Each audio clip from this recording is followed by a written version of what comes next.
Welcome back to MLT 240. This lecture series will be covering Unit 4.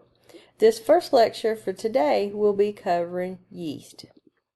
If you want to reference a textbook for this information, you can look in Chapter 27 of your microbiology textbook. Here are some general characteristics of yeast. Most are creamy colonies on solid media, and our yeast are unicellular, which we learned in the last unit. And yeast can have what's called pseudohyphae.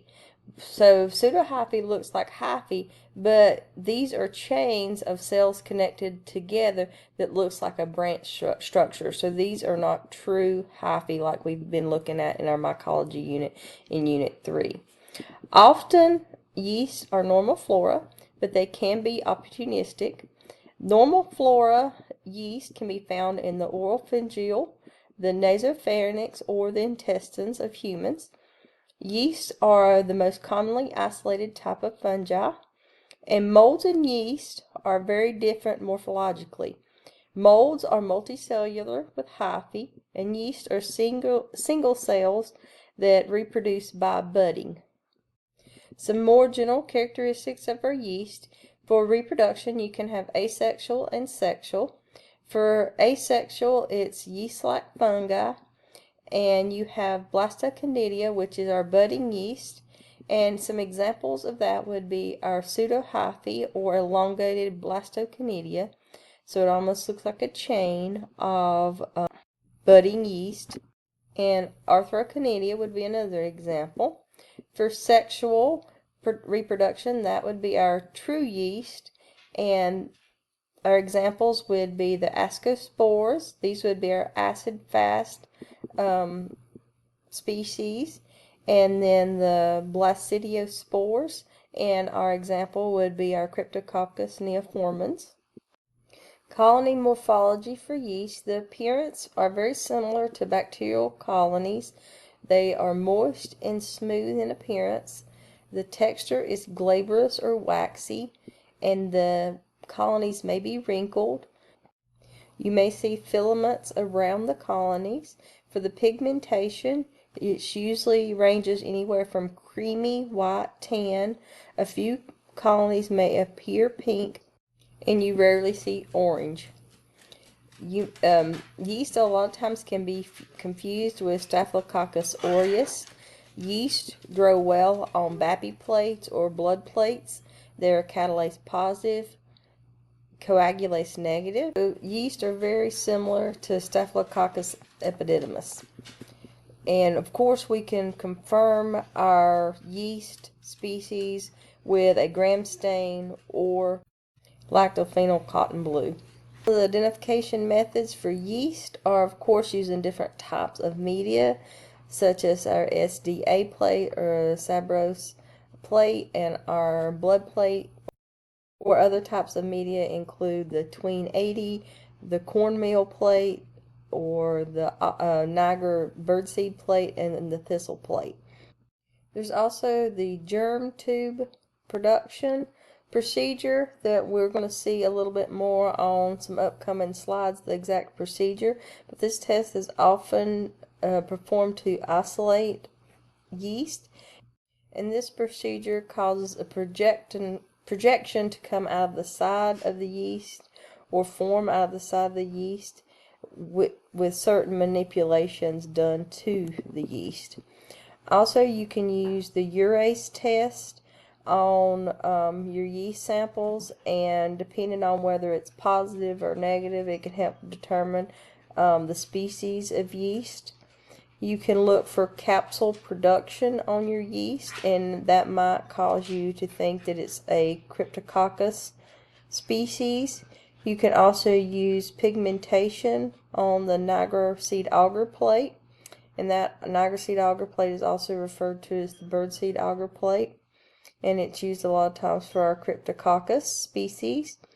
And of course you can use your wet mount to look at different species, and this is a quick preliminary report. You don't have to wait on the gram stain. So this gives you a quick ID, even though the gram stain usually only takes about 15 minutes. Another way we could use to identify our yeast is carb utilization. Yeast can utilize carbs anaerobically or anaerobically, and the byproducts are alcohol or CO2. So the product, or what we're looking for visually, is gas production. So in carb assimilations, it's the ability of yeast to utilize certain carbs as the sole source of carbon in the presence of oxygen, or O2. And the result would be either growth or no growth. In carb fermentation is the ability of yeast to utilize a carb anaerobically, and you're going to look for alcohol or alcohol CO2, so it's going to equal gas production and a color change. We use phenol red in a carbohydrate fermentation broth, and the results should be as follows. The yellow would equal a positive, a red would equal a negative, and bubbles would mean there's gas production. So here is the germ tube procedure. You're going to emulsify a small amount of yeast in a tube containing 0.5 to 1 milliliters of serum, and you can use rabbit serum, you can use fetal calf serum, or you can use human serum, as long as it's one of those types of serum. And you're going to incubate that yeast mixed in with the serum in the incubator at 35 degrees Celsius for 3 hours. You're going to place, after the incubation, 1 drop of the suspension on the slide, or a slide, and cover slip it and examine it under the microscope at 40x.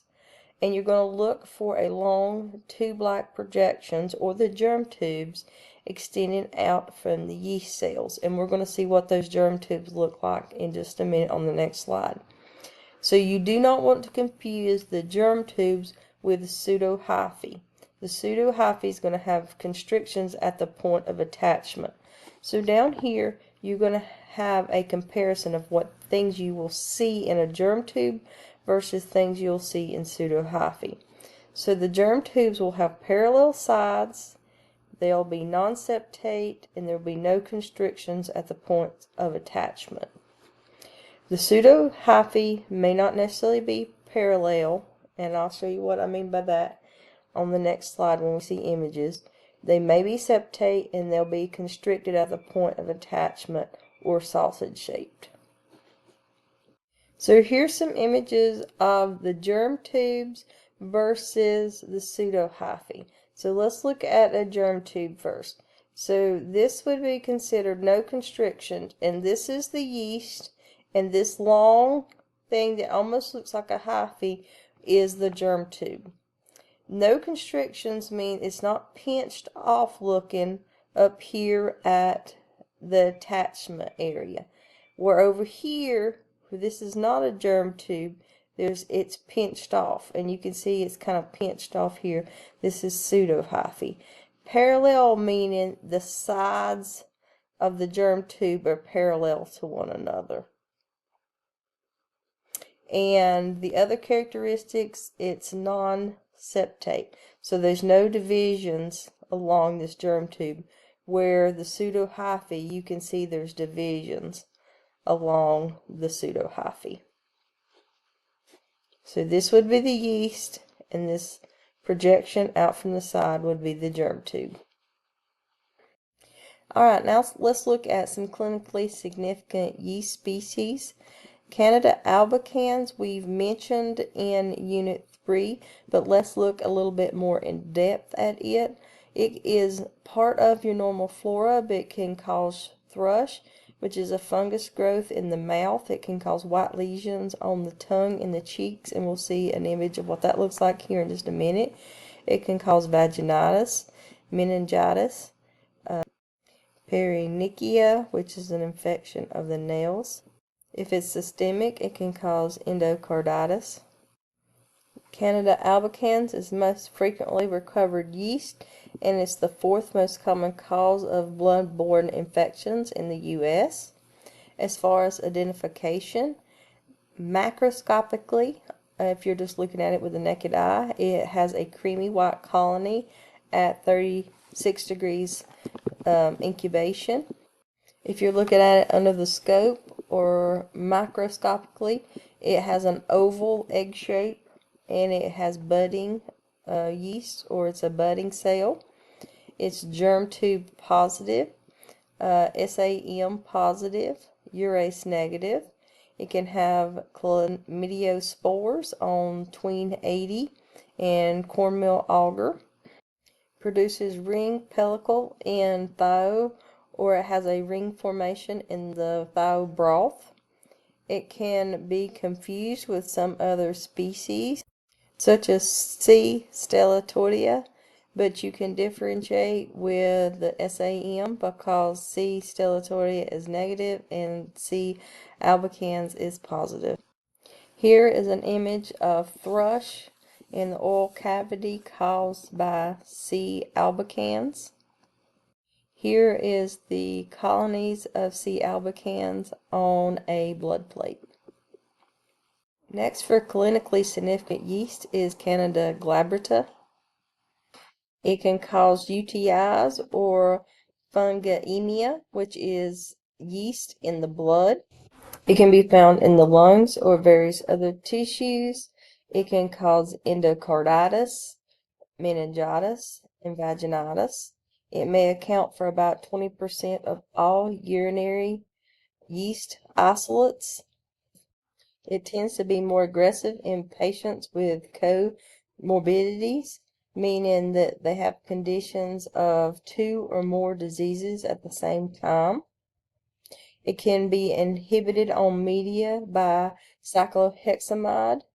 It grows poorly on our blood plates, but it grows very well on chocolate plates. Some species will grow at 37 degrees Celsius. Growth usually happens best between 25 degrees to 37 degrees Celsius after 3 to 4 days. It is a normal flora for the skin, oral cavity, GI, and urogenital area. Another clinically significant yeast is C. aureus or Candida aureus. It's an emerging yeast that is a multi-drug resistant yeast linked to high mortality rates, and this one has actually been in the news as of late because of its significant increase of cases in the U.S., and it's usually found in hospital patients. Next is geotrichium. This causes a pulmonary disease in immunocompromised patients. The arthroconidia are found in a hockey stick arrangement. The yeast-like colonies are creamy. They can be found in the normal flora of the skin and in the GI tract. Can cause geotrichosis. In immunocompromised patients, it can cause vaginitis, thrush, and bronchitis. And this particular species usually grows better on fungal media like our SDA plate. Here is the arthroconidia of geotrichum. The next clinically significant yeast is Cryptococcus neoformans, and we've talked a little bit about this species before, but it's important because it causes meningitis and pulmonary diseases and septicemia. This species is a major cause of opportunistic infections in patients with age. It's carried by pigeon excreta or waste, and it can remain viable for up to 2 years in the pigeon waste or poop, and most likely required by inhalation. Specimens for Cryptococcus are usually our cerebral spinal fluid, blood, urine, sputum, and respiratory secretions. This is an encapsulated yeast. The capsules can be detected surrounding the budding yeast in a cerebral spinal fluid specimen with the aid of India ink or nigrosin. But detection by staining methods for Cryptococcus are being replaced by antigen detection methods because this is the most sensitive test for initial diagnosis. As far as ID for Cryptococcus neoformans, You want to use a media without cyclohexamide because Cryptococcus is inhibited by cyclohexamide. Cryptococcus is urease positive, germ tube negative. You will see a brown pigment on Niger seed agar. On the thistle media with caffeic acid, you also see a brown pigment for Cryptococcus. For Cryptococcus, India ink prep will be positive, which we have seen in Unit 3. And the cryptococcal antigen test, of course, is the most sensitive test for Cryptococcus neoformans. Here's a couple images of Cryptococcus neoformans. Here is the India ink prep, and you can see the capsule on the outside of the yeast. And here is Cryptococcus growing on the birdseed agar plate, and you can see the brown colonies. The white colonies on the plate are of Candida albicans. Next up is Rhodotorula, and it grows best at 36 degrees Celsius. It has a red pigmentation. It does have capsules. It's urease positive. The transmission is usually airborne. It usually affects more immunocompromised patients. It causes fungemia, which is yeast in the blood. And here is the telltale red pigmentation of Rhodotorula.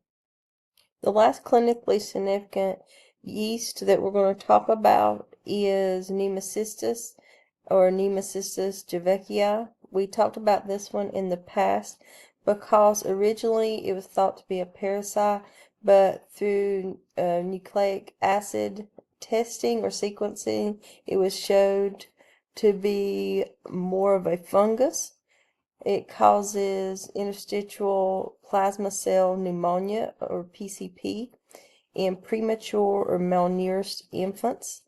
It also really affects immunocompromised patients, especially AIDS patients. It affects the lungs, so the specimen a lot of times is the sputum specimen. You can use the Gamori silver stain for diagnosis, and usually this particular species is difficult to grow, and it does not respond to typical antifungal medications. This concludes this portion of the lecture on yeast. If you need anything further clarified or need help on anything, please don't hesitate to reach out, and I will see you over in the next lecture.